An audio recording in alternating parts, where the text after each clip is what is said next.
In this video, we are going to look at custom exception handlers in FastAPI.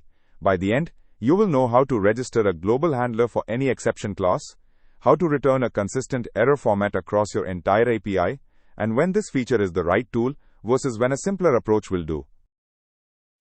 Imagine you have 20 endpoints and each one can raise a database error or a permissions error. Without a global strategy, you end up writing the same try except block in every single function. And worse, the error JSON you return tends to drift. One root says message, another says detail, another says error. Clients hate that inconsistency, and so do you when you are debugging at midnight. Think of a hotel. When something goes wrong in any room, guests do not deal with a different process on every floor. They call the front desk, and the front desk responds in one consistent trained way. Custom exception handlers are FastAPI's front desk, one place that catches any kind of problem and replies in exactly the format you designed. There are 4 moving parts. First, the decorator at app.exceptionHandler, which you pass the exception class you want to catch. Second, that exception class itself, which can be one you wrote or a built-in FastAPI one. Third, the handler function, an async function that receives the incoming request and the exception instance and must return a response. And fourth, JSONResponse from FastAPI.responses, which lets you control the status code and the body shape. Let us walk through this top to bottom. We define itemNotFoundError as a plain Python exception that stores the item ID.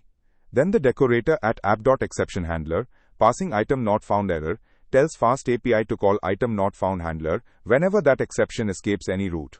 The handler receives the request object and the exception instance and returns a JSONResponse with status 404 and a body we fully control.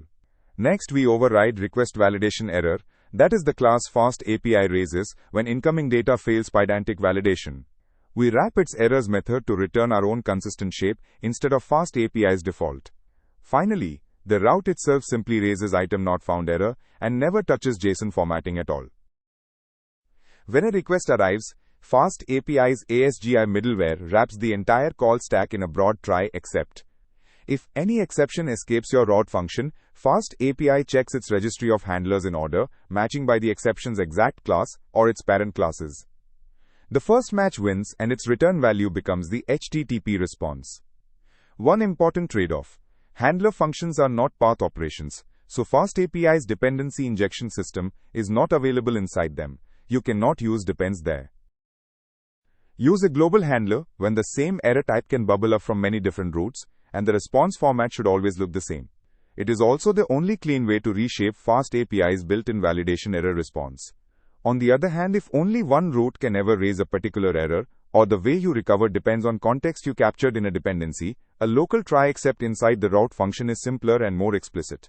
And for straightforward client errors, raising a plain HTTP exception with a detailed string is often all you need. To recap, the decorator at app.exceptionHandler registers a global handler for any exception class you choose, including your own. Your handler returns a JSONResponse, giving you complete control over the status code and body. You can override RequestValidationError to make validation errors match your error format. And remember, if only a single route needs special error handling, keep it local with a try except rather than adding a global handler.